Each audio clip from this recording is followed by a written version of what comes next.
Am I the idiot for telling my sister her baggage isn't my issue? I, female 28, am a single mom of 3 kids. I met my daughter when I was 22 volunteering in a mentor program. Her bio mom asked that I take her in for a while when she was having a hard time, so I agreed to become her foster parent. Then 2 years ago we got the paperwork together for me to become her official guardian. I plan to adopt when kiddo is old enough to tell me that's what she wants. Last year I got a phone call from my daughter's caseworker, informing me that her bio mom had another child and she wanted him to be placed with his sister, so I took him in too. I didn't plan on having any other children, but I met someone, it didn't last, and long story short is that I have a first grader, a toddler, and I'm 25 weeks. My sister Bree, female 34, always loved hanging with my kids whenever she had the spare time. She's been struggling with infertility since she and her husband started trying for a baby 8 years ago, and I can tell how badly she wants to be a mom. I really do hope that someday it does happen for her, because it's all she's ever wanted. Since I announced my pregnancy though, Bree has been kind of distant. I thought that maybe it was just life stuff or I was being overly emotional due to hormones, so I didn't really press her on it or anything and went about things as usual. Our mom invited us all to dinner the other night, so I got my kiddos settled with a sitter and drove to my mom's place. Dinner went mostly fine, but Bree kept giving me looks every time someone brought up the pregnancy, and towards the end of the night she asked why I even adopted 2 children if I clearly had no trouble making a baby of my own. I told her that when I started fostering my oldest, it was just to give her a safe place to live until her mom could get things sorted. Unfortunately that didn't happen, and now her brother is with me too. I love my children and I'm happy to be their mom, but it wasn't my intention in the beginning to adopt via foster care. I wanted their bio mom to work things out, and my heart genuinely hurts for her because she wasn't able to do that. Bree then said that it feels like I'm rubbing my kids in her face. She told me that it isn't fair that I basically had 2 kids fall into my lap, and then decided to be reckless and get knocked up too. All while she's been trying for years to have a child with no luck. She said it's cruel and unfair that I took 2 babies from the system that could have gone to parents who deserve them, all while being able to easily have one on my own. I ended up telling her that while it sucks, it's not my fault that some people want kids and can have them, and that her infertility baggage isn't really my issue. Our mother asked me to leave and the next day called me to tell me that I was being unnecessarily cruel to my sister when I know what she's been going through. Now I don't know if what I said was out of line. Now for a few comments before the update. Not the idiot. Your sister is being jealous and petty and it's misdirected. You don't have to deal with it, and what you said was right. Congrats on your 3 children. You sound like a great mother. Comment 2. Not the idiot. If she really cared about children in foster care, she would become a foster parent herself. This is purely about her. What are you supposed to do? Stop making fertility choices just because it makes her feel bad. Now for the update. Hi, I know it's only been a few days since I last posted, but something's happened and I've decided to rinse my hands of the situation, so I thought I'd provide you all with an update. First though, I do want to thank you for your feedback. It was nice to be reassured that I wasn't being overly mean, as that's what I was mainly worried about. I do really love my sister and I don't ever want to cause her to hurt, even when we are fighting. So my mom was supposed to go to my anatomy scan with me yesterday, but she called me and told me that because Bree is still upset to the point of not speaking to me, she didn't want to make it any worse by going to the appointment. I took my toddler with me instead, and he was great company.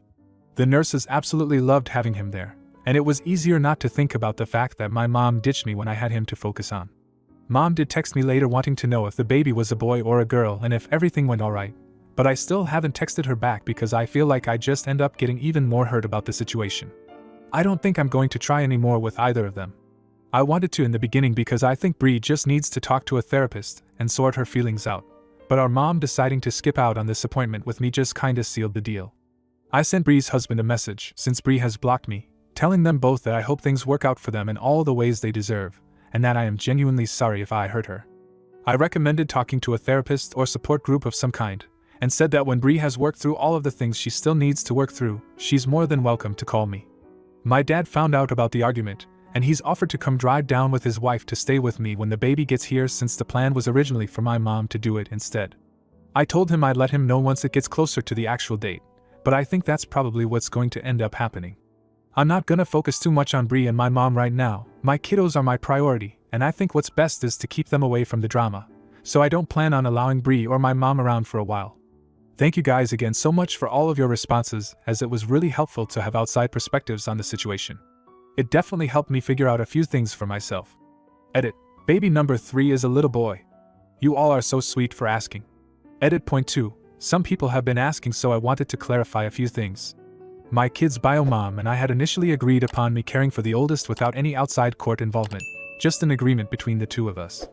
2 years after that initial agreement, I was 24, and it was clear that my daughter would be staying with me for much longer than originally intended, so then bio mom and I did mutually decide on court involvement to make this situation official. Neither of the kids were infants when I was granted custody of them. My toddler hung out with the nurses at the front of the clinic while I was in the actual appointment. LOL. He was too little to be allowed back. Comment 1. I feel like your mom is making excuses for your sister's bad behavior and, in the process, is reinforcing said behavior. I think you made the best call you can for yourself and children. Just be sure to set good boundaries and be ready to reinforce them, because once the dust settles, someone may attempt to test them. And not the idiot this time or last. Comment 2. You're the idiot. Honestly, I can't believe the audacity you have. Adoption isn't just a game where you can hoard children like some sort of family-themed Pokemon trainer. You adopted not 1 but 2 children, seemingly on a whim, from a mother who was just having a hard time. Who are you to determine she couldn't work things out? Moreover, you then recklessly bring a 3rd child into this world with a man who is not even around anymore.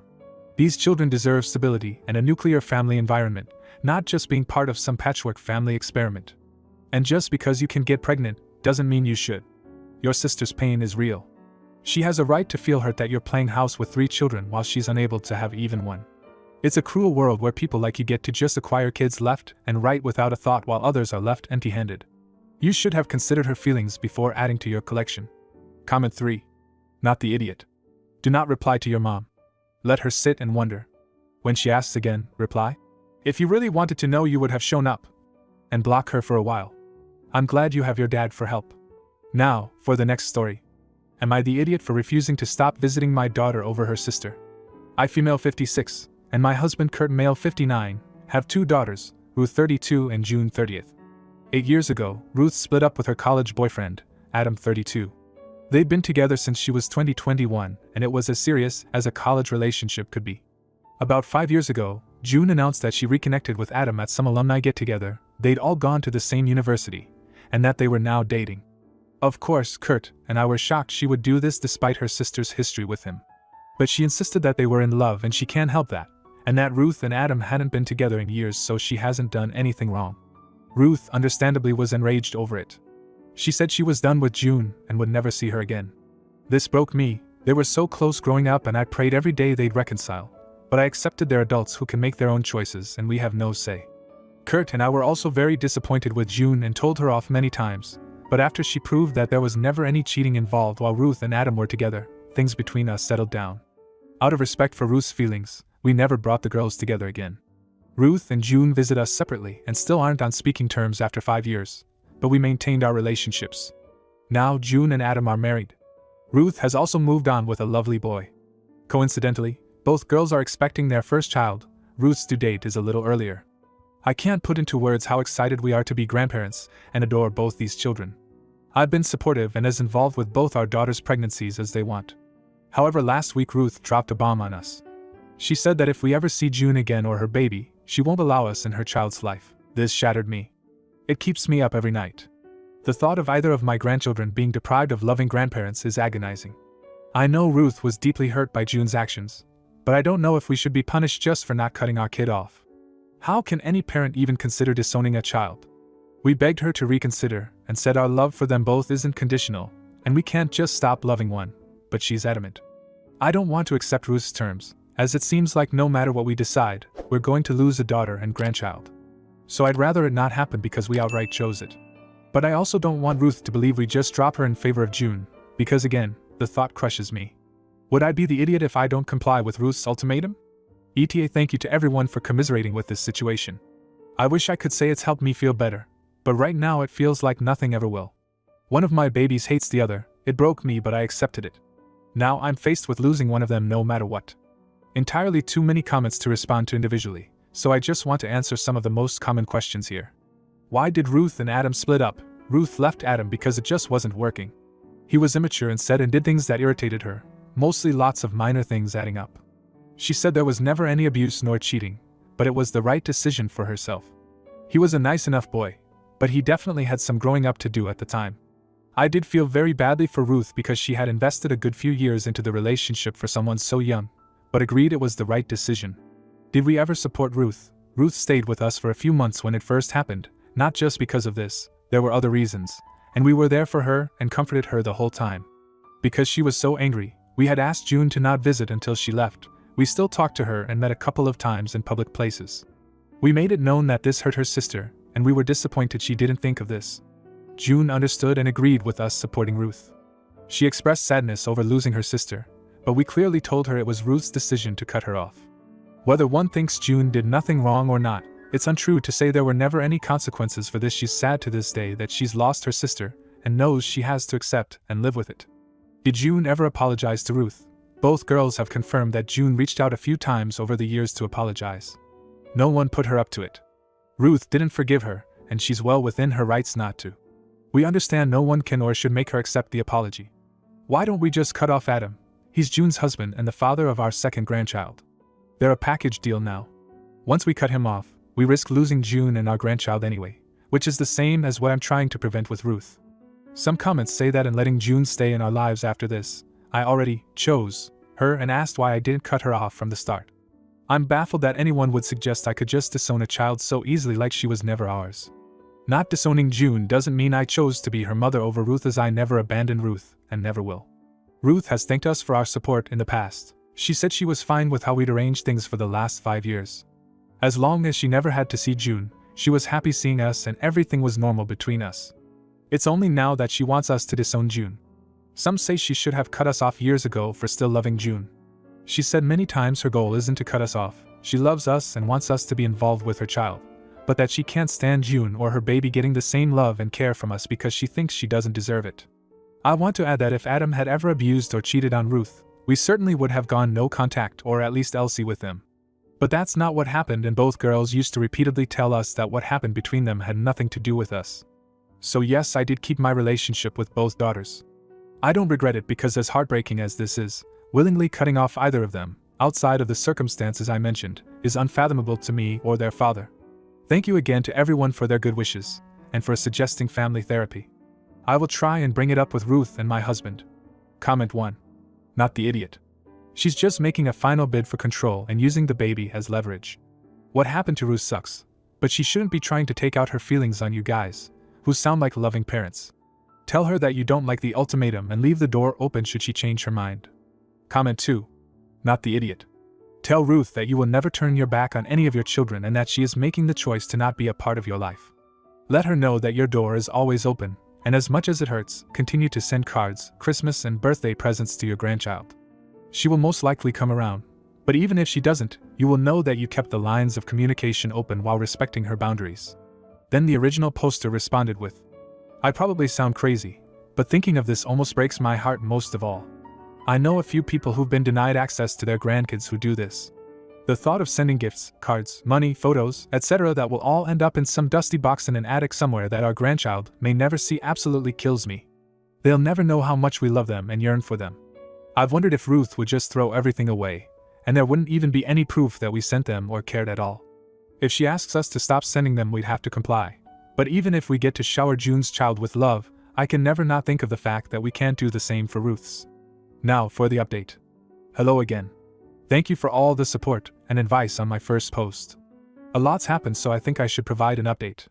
We followed the advice and told Ruth that if she decided to go no contact, we would comply, but we could never willingly cut off either of them.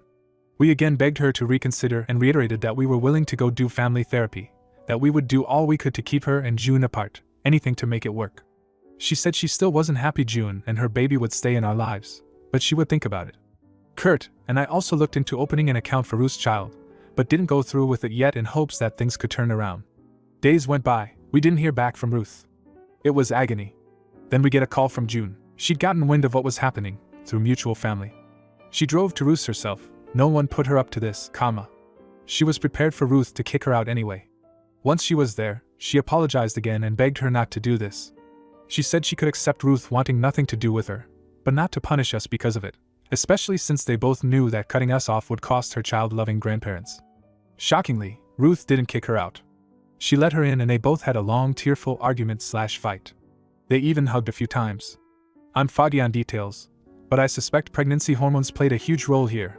I can't tell you how panicked I was hearing this story, because it could have been so risky for them both, They haven't exactly made up, and Ruth didn't forgive June, but she admitted to her that her husband, Owen, has actually been trying to convince her to go to couples counseling and individual therapy as well.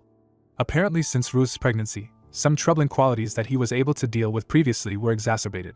She was becoming controlling and paranoid, and he was pleading with her to get help so they could be in a good place once the baby was born. June's visit was the final straw, and Ruth broke down and agreed. Ruth called us later. She corroborated June's story and accepted our therapy offer. She still has one condition. She wants Owen there if June has to attend any sessions, and she doesn't want Adam present at all. We all agreed. The first session is in a few days. I can barely keep it together that I'll see both my babies in the same room for the first time in forever. It's been so stressful, but I can finally see some light. I haven't lost my daughters. Kurt and I are going to put everything into keeping our family together. I'm not going to be naive and assume everything will be fine now, but I'm hopeful. I want to thank everyone again for all the comfort and help.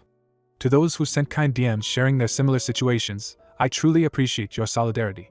As for those who sent DMs calling one or both of my daughters whores/sluts and hoping that they lose their unborn babies, I can only hope nothing abhorrent in your lives is driving you to be so miserable as to wish such heinous things on a stranger. Comment 1. I wasn't there for your original post, but I felt so bad when I went back and read it. I'm glad things seem to be going on a better path, and I hope everything gets in a more peaceful place for all involved, whatever happens. Wishing y'all much love and nothing but the best. Comment 2. Well, buckle up because I'm about to say what everyone else here seems to be too chicken to. You're the idiot. Clearly. Here's a wild idea. Maybe instead of adding fuel to the fire of your sister's pain, you could have been compassionate, understanding, and I don't know, empathetic. But no, you decided to toss her feelings aside like yesterday's trash and play the blame game. And then you have the audacity to be shocked when you're asked to leave? Please. Your sister has been battling with infertility, a soul-crushing struggle that you clearly can't begin to understand, and you respond to her emotional distress by saying her infertility baggage isn't your issue. It's your family, and family issues are your issues, whether you like it or not. Ever heard of the concept of being there for each other? Guess not. If you like this video, you'll probably like these too. Also, while you're here, please consider subscribing. It's your support that keeps this channel alive and allows me to make better and longer videos. Have a great day.